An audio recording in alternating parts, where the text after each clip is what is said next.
আসসালামু আলাইকুম সম্মানিত ভিউয়ার, চলুন আজকের ভিডিওতে 5টি ভোকাবুলারি এবং 5টি সেন্টেন্স শিখে নেই।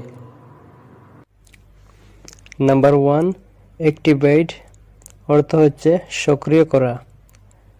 অ্যাক্টিভেট দিস ডিভাইস, এই ডিভাইসটি সক্রিয় করুন। অ্যাক্টিভেট অর্থ হচ্ছে সক্রিয় করা।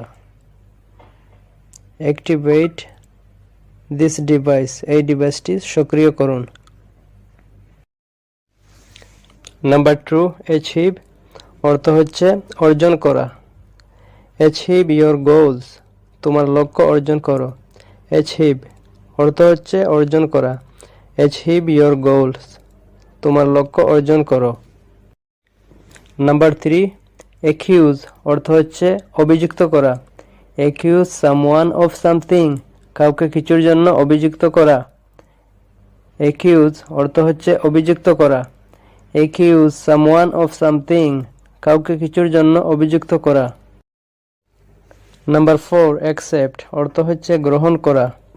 Accept your past without regret, অনুশোচনা ছাড়াই আপনার অতীতকে গ্রহণ করুন। অ্যাকসেপ্ট অর্থ হচ্ছে গ্রহণ করা।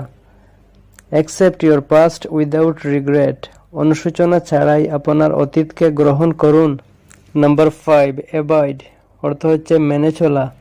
I don't need to abide by the rules, আমার নিয়ম মেনে চলার দরকার নাই। অ্যাভয়েড অর্থ হচ্ছে মেনে চলা। I don't need to abide by the rules, আমার নিয়ম মেনে চলার দরকার নেই। এই ছিল আজকের 5টি ভোকাবুলারি এবং 5টি সেন্টেন্স। আশা করি এই ভিডিওর মাধ্যমে সামান্যটুকু হলেও আপনারা শিখতে পেরেছেন।